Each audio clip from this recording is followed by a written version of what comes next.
Hello everyone, I hope you're all well and welcome back to my channel if you are new. I'm really excited for today's video because it is all about my love of the Brontes and I guess the Brontë Society and the Brontë Parsonage in Haworth. I have mentioned before that I've taken a lot of trips to the parsonage so far this year. In fact, I've taken 3, which is my personal best.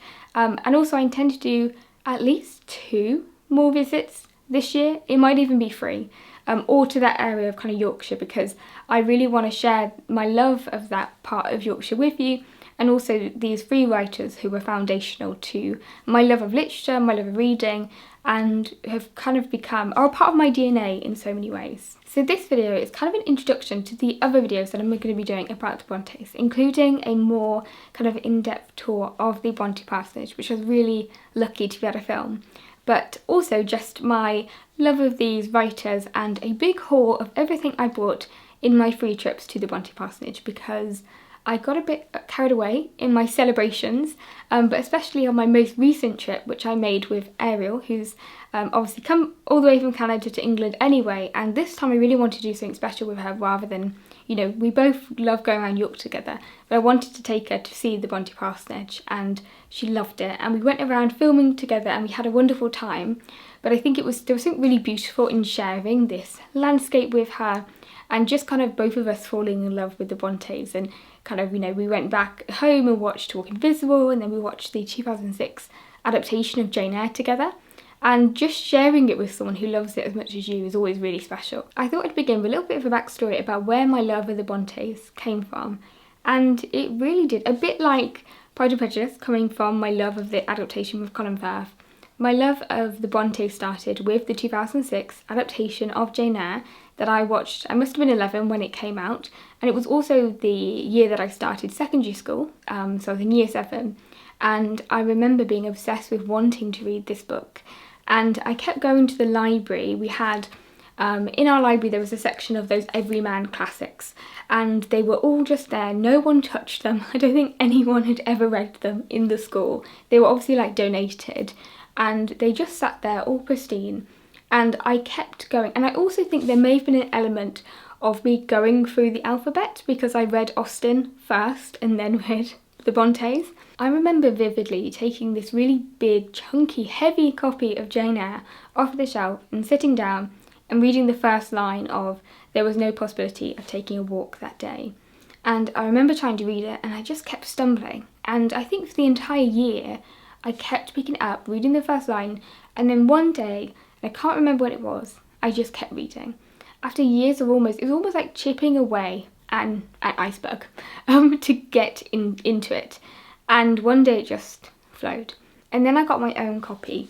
And this book isn't the exact copy that I had, but this vintage classic edition is the cover that I remember falling in love with Jane Eyre. And I loved these covers because I remember very clearly that it was not a cool thing to do to read at school.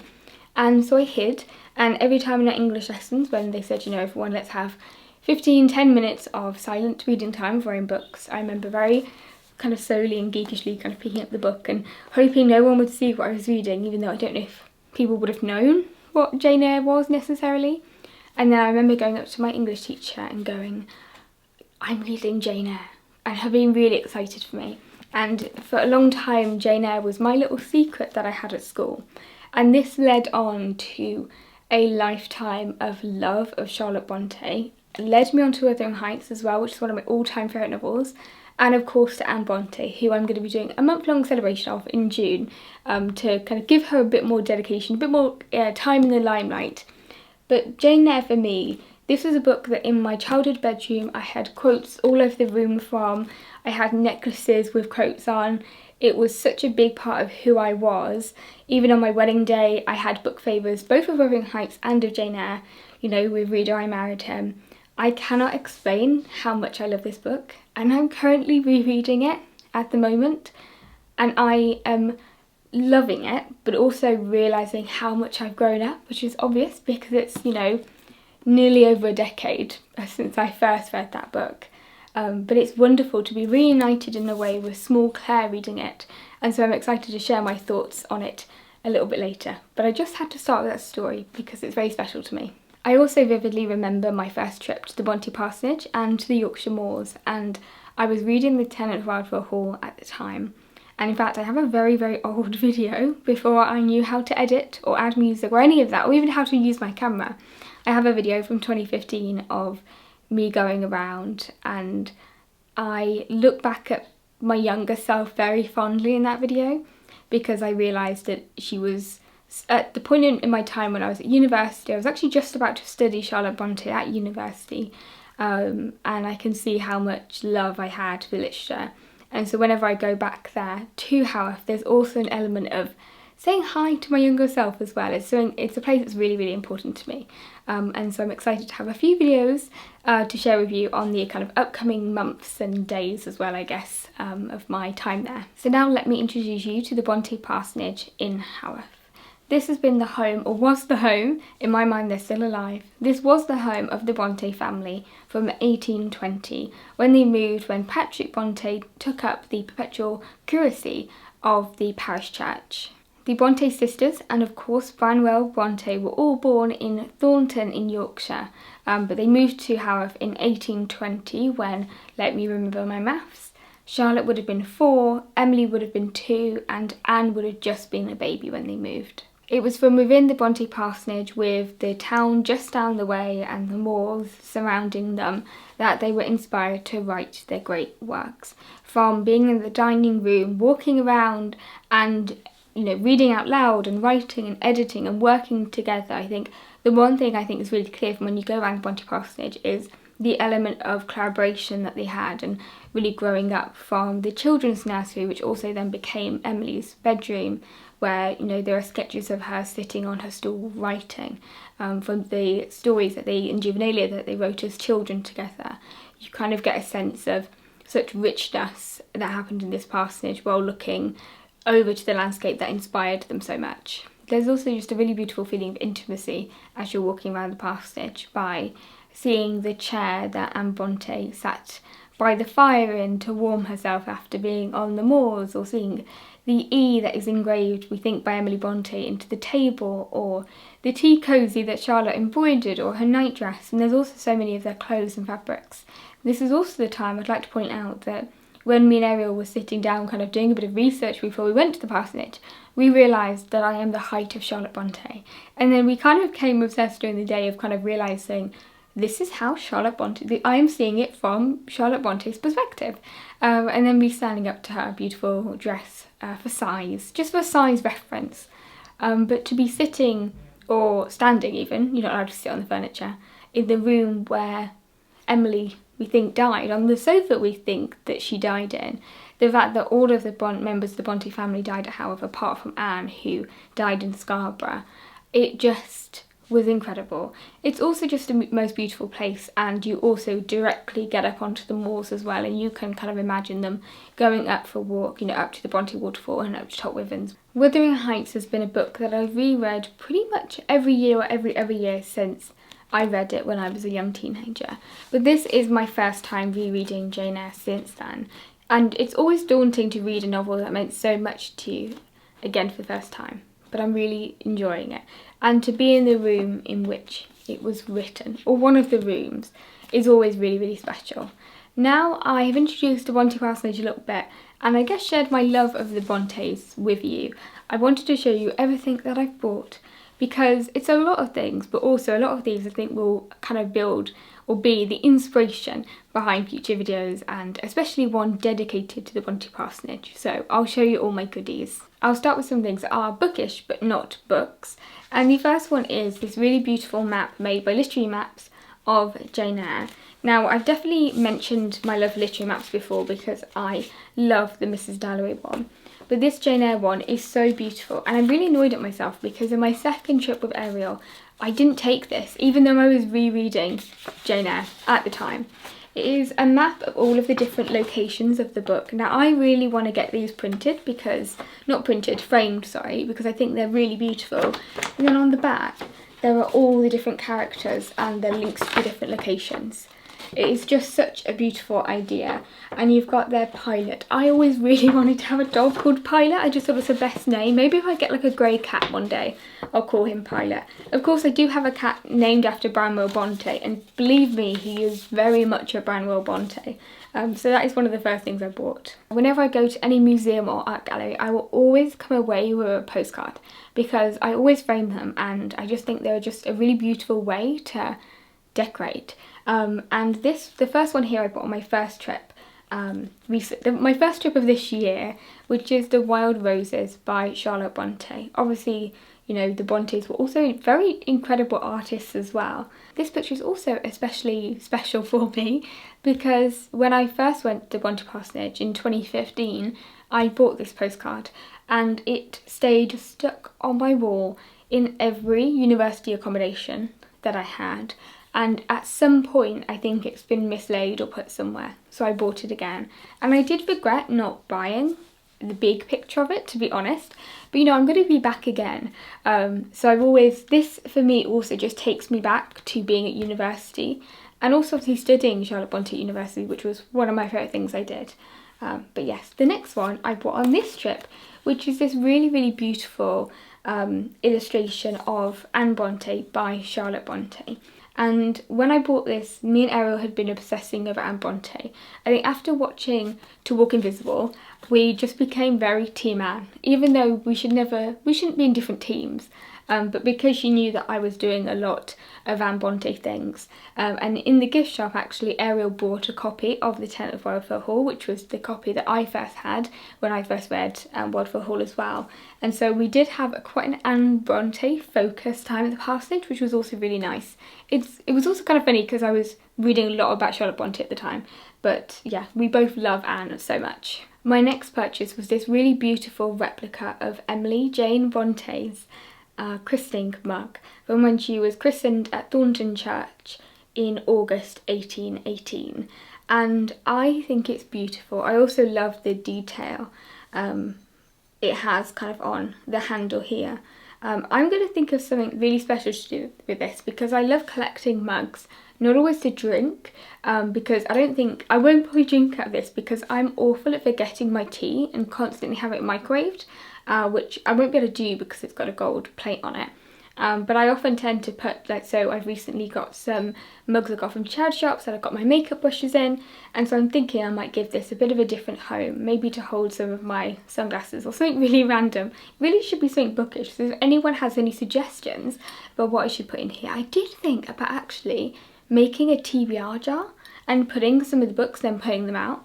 So maybe that's what I could do. It could be with like my list of all my unread books, which is actually not that many anymore. I've been really doing a good job of reading books I own by mainly rereading classics, which is like a lot of my bookshelf. But I think it's so beautiful. When we were out at lunch at the Old Haworth Post Office, which is actually one of my favourite places to eat in Yorkshire. In fact, there's so many good places. So actually the Old Haworth Post Office I would recommend for all lunches, dinners. The food's delicious. It also obviously has the original counter from the post office. So it's where the Brontës would have sent their manuscripts down to London, and that just fills me with so much joy.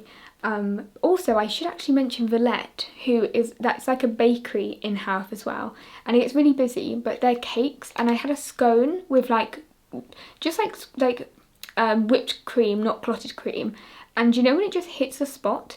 And Ariel filmed me from afar, just like struggling with this scone covered in powdered sugar and cream, and it was delicious. But going back to the old post office, they also had a really lovely collection of little Brontë things that you could buy. They were a little bit different, including some stationery pieces and necklaces. But we saw this retro school badge, which is made by the Brontë Sisters UK, and I will link them below because I'm definitely going to buy way more things from them because the things they had in the post office were just really unique. And so we got this little badge that says Brontë Scholar, after me and Ariel both had a day of being Brontë Scholars. And so again, we got matching pins. Now I'll move on to some of the books I bought at Haworth, and I'll start with the ones that I got at the Brontë Parsonage itself. And I started very strong with my first trip because I picked up 3 of the Brontë Sisters novels in the beautiful Penguin Clothbound Classics editions, which I've spoken about before, but I am currently collecting. And in fact, if you look here, I've got a few, and I am actually buying a new bookshelf just really for these editions because I now have so many. And I was really spurred on to fully collect them when I went to Jane Austen's house in Chawton. And I do have a full video of Jane Austen's house in Chawton in a similar way that I think I'm going to collate all of my clips of the Brontë Parsonage and share them there. But I love these editions. They're so beautiful. I know a lot of people find this strange, but I don't think these will be my reading copies. I think these will be my display copies that I only ever buy when a book like hits the top of my favourite list, which all of the Brontë sisters have done. So we have Jane Eyre by Charlotte Brontë, The Tenant of Wildfell Hall by Anne Brontë, and Wuthering Heights by Emily Brontë. You may notice that there is one Brontë book that is available in the Clothbound Classic Collection that I do not have, and it is Villette. And the reason is because I read Villette at university and I really enjoyed studying it, but I did not like it as a novel. But I am going to reread it, I think, this year and do a whole video about it, because I love a lot of other Charlotte Brontë's works. You know, Shirley is one of my favourite novels. And my main question for the dear people at Penguin, my dear friends, why only some books? Like, why do Villette but not Shirley? Is Villette more well known than Shirley? It potentially is, but Shirley's a much better novel in my opinion, and I feel that way about Virginia Woolf as well. In the Clothbound Classics there's Virginia Woolf and, there's Mrs. Dalloway and Orlando, but where's To the Lighthouse? Why would you not do To the Lighthouse? Especially when it has, I always felt like the Clothbound Classics were connected with the Penguin English Libraries, but there is a To the Lighthouse of Penguin English Library, so why not one in the Clothbound? I know it's based on popularity of book, but why Villette? Is Villette really popular? And I just have missed the memo on that. In fact, what I would love to know, if any of you do like Villette, please comment below. And also just tell me what your favourite Brontë novel is, because I always think you can tell quite a lot about a person when they answer the question of what their favourite Brontë novel is. I have always been that my favourites have been Wuthering Heights and Jane Eyre, kind of equally but for very different reasons. And The Tenant of Wildfell Hall I'm hoping to really fall in love with, because I like it, but I don't love it. But I am rereading that this June for my month in celebration of Brontë, so hopefully I will love her even more. I think I've had her upside down the entire time, but you can see her. One thing both Ariel and I absolutely loved is that when you buy a book from the Brontë Parsonage, you also get it stamped. And I watched a lady stamp Ariel's books, and she was honestly the best stamper I've ever seen in my entire life. And Ariel loved it so much that she even took the copy of Jane Eyre that she brought from Canada that her dad gave her to be stamped at the parsonage. And now, it wasn't purchased, but it did visit the Brontë Parsonage. So we both loved these stamps. At the Brontë Parsonage, I also bought a lot of non-fiction. And this is really what I was going for, especially on my second and my third visit to the Brontë Parsonage, because I'd already started to reread a lot of the Bronte's works and knew that I wanted to dive into their backgrounds and the context behind them. The first book that I mentioned is one I've already talked about in a different video, but it is Charlotte Brontë, A Life by Claire Harmon. And of course it's a biography of Charlotte Brontë, and I really, really enjoyed it. I also think it's just a beautiful book, but when I do my video on Jane Eyre, I'll also be talking a little bit more in detail about Charlotte Brontë and mentioning quite a few of these books. But Claire Harmon was a great introduction to me to the Brontës and the context behind Charlotte Bronté's life and writing. Both Ariel and I really share a love of literary biography, and actually getting biographies together is something we've done a lot. So when we went to Charles Dickens' house, we both got the biography of Charles Dickens by Claire Tomlin, and actually very similar with the book on Jane Austen by Lucy Worsley. We've kind of read them at the same time, and Agatha Christie even. And so that is a shared love that we have, so I'm glad that she has this book kind of waiting for her to read now. Just while I'm talking about Ariel, I will also mention that we both got a copy of Charlotte Bronté's selected letters, because I've never read any of Charlotte Bronté's letters outside of the ones that I read in kind of at university when researching and kind of using a few lines from her writing or reading in the biography that we have of her from Elizabeth Gaskell. I've never sat down and read them, and so I'm excited to have a collection of them here. What was really funny about this though is that me and Ariel have a habit of being in different sides of shops, coming together and going, oh look at this, and then both of us realising that we've had the same thought and have in fact bought the same books. It happened when we were in the Jane Austen festival and I found this really beautiful card. And I said to Ariel, like, look at this card. And then she opened up her bag and picked up the same card. And the same thing happened for the selected letters. I also just have to read you a tiny bit from the blurb because it makes me very intrigued about the context of Charlotte Bronté's letters. Dangerous as Lucifer matches. that was how Arthur Nicol, Charlotte Bronte's husband for the last 9 months of her life, described her letters. Going back to some non-fiction with some biographies, I have 2 here that are actually recommended to me by an old lecturer, because my second trip that I forgot to mention was I came to the Brontë Parsonage really to see a talk done by Dr. Jo Waugh, who was one of my lecturers at Yorkshire University, and she taught me Villette. And also she taught me Elizabeth Gaskell, which then made me go and do my MA on Elizabeth Gaskell, my dissertation. And as a part of that dissertation, I also wrote on Charlotte Brontë, but then that chapter got deleted. So I really associate my love of studying the Brontes with Jo, and she did a talk for the Brontë Society about toilets, because they had new public toilets. For the first time, the museum had toilets. It wasn't just about the new toilets, so it wasn't a celebration of the new toilets. It was about hygiene and cleanliness and the ideas of contagion, which is Jo's kind of research subject matter. And I will link below the book that she's just written, and I'm really hoping to get it out of my university library pretty soon and talk about it a little bit more. But both of these books were recommended based on kind of Jo's research, and they're very foundational to a lot of people's understanding of the Brontes now. The first book is this beast of a biography, which is The Brontes by Juliet Barker. And this is like the Brontë Bible. In terms of biography, this is it. Even if you go onto the Wikipedia page for any of the Brontes and you look at the reference points, so many of them are to this book by Juliet Barker. And when I was at university, especially when I was preparing for my dissertation, I referenced this a lot just for my beginning research, but I was looking for things. I wasn't really reading it. And so many of the books, again, that I have read since about the Brontes, or about this time period, about even Elizabeth Gaskell, will link back to Barker. And so I'm excited to finally have an edition. I also love, and in fact Ariel pointed this out to me, that she loves when books are this thick, that you can like have the entire author's name across the spine. But I cannot tell you how excited I am to read this and to have my own copy. I am going to absolutely destroy this book with annotations and bookmarks, and I'm really hoping it will inspire some future content that I bring to you as well. The next book is The Brontë Myth by Luke Aston Miller, which was also recommended by Dr. Jo Waugh. And one thing I have to say when reading some of these biographies, or even just reading the blurbs, the idea of mythology and the myths around the Brontes, especially Charlotte Brontë, in terms of myth making and also myth busting, comes up a lot. And this is a biography that deals with as much the idea of biography as it does with the subject matter of the Brontes. It says in the blurb, each generation has rewritten the Brontes to reflect changing attitudes towards the role of the woman writer, towards sexuality, towards the very concept of personality. I'll now show you the books that I bought from Waves of Nostalgia. I'm on 2 different visits, and in fact also some books I was gifted that were bought from Waves of Nostalgia. It is one of my favourite bookshops in Yorkshire. It presents itself as being, I guess, a centre point for strong women, and that is kind of in the ethos. And I have a lot of love for this bookshop, and on my most recent visit I basically had a tour of the bookshop from Ian, who's one of the booksellers and is also the husband of the founder of the bookshop. And he kind of talked me through every different section, all of their bestsellers. And I think as an ex-bookseller myself, I love the passion for booksellers is just completely infectious.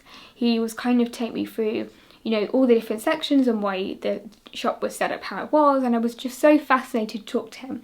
He also did some incredible hand selling, and so because of Ian's recommendation, I felt like I had such a great time. And in fact, every time I've been in that bookshop, the booksellers have been so welcoming and have really just inspired me to read whatever they mentioned to me. But this time I felt like Ian did such a brilliant job that I had to buy something and support them. And so I picked up The Invention of Charlotte Brontë. So going back to the idea of the myth making around the Brontes. The book's by Graham Watson, and it's about the last years and the scandal that made her, which is also about Elizabeth Gaskell's biography of Charlotte Brontë, which if you've watched my last video, I just bought a beautiful folio of that in a charity shop. And so I am rereading that at the moment at the same time of just starting to read the Juliet Barker book, and it's already fascinating. So it's about Charlotte Brontë and Elizabeth Gaskell, and this is a signed edition. One thing I really like about Waves of Nostalgia is how active they are in the author community and also just in the reader community in the local area. So if you are near Haworth and are looking for an event to go to, I would definitely recommend checking out their website. On my first visit this year, and I'm very aware I keep saying on this visit, that visit, and it doesn't really matter to any of you, but in my mind it does, because the book, everything that I have bought are attached with such strong memories of different times. But this book I bought on my first visit, and I have been wanting to read this for a really, well, in fact ever since it was published, and it is Karen Powell's 15 Wild Decembers, and it is a fiction novel from the perspective of Emily Brontë. And I had been a bit, I guess not suspicious, wary of this book, because Emily Brontë is one of my favourite writers, and writing, I think, from the perspective of Emily Brontë could go really bad. But yet again, the wonderful booksellers, and unfortunately I don't know the name of this bookseller, recommended this to me and said that it was one of the best books she'd ever read. And she was also wary of a writer writing from, well, being Emily Brontë, but she says she captures the spirit of Emily but also of Yorkshire so beautifully. I actually was going to buy it myself in December, but then we decided to go to the Brontë Parsonage in January. Was it January? It was, yeah, I think it was like just before the first weekend of January, so very early, and it was very wintry, but I still felt like I should have read it in December, so I think I might save it until later on this year.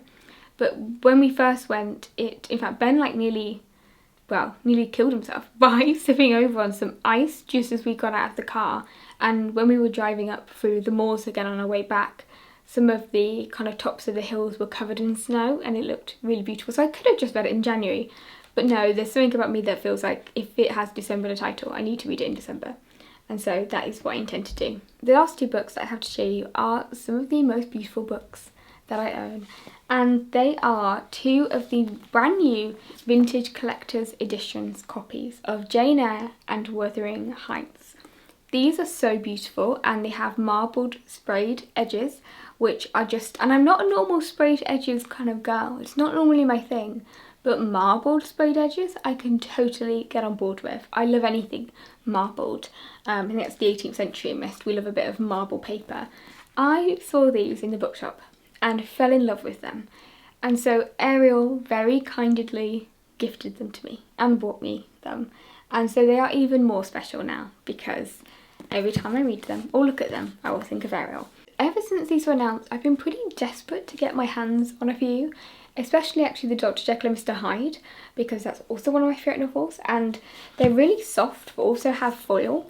And this Jane Eyre, like, come on, at first I thought, when I saw them online, I thought the Wuthering Heights would be my favourite, but actually then when I was in the shop and I saw this book in person, I just think it's the most beautiful thing I've ever seen. There's just the colours, the birds, there is something so, I mean it is just beautiful. Like, I love it. I love it so much. And so now I have so many beautiful editions of Jane Eyre. I'm really lucky, and I love collecting books. I know that, as I said before, not everyone will understand that, but I really understand it, and I hope you do too. So they're all of the Brontë things that I bought in Haworth, and I'm really excited to kind of actually edit and put together a beautiful video of the parsonage to share with you. But I hope you enjoyed this video, and let me know what your favourite Brontë novel is, and also if you would like to join my June celebration of Anne Brontë, where I'm going to be making videos about her life and also reading The Tenant of Bridewell Hall and Agnes Grey. So let me know if you'll be joining me in June. But of course, if you are here with me at the end of the video, please leave me either a feather, so it's like a quill, or a pen emoji, and I'll see you again very soon in another video. Bye!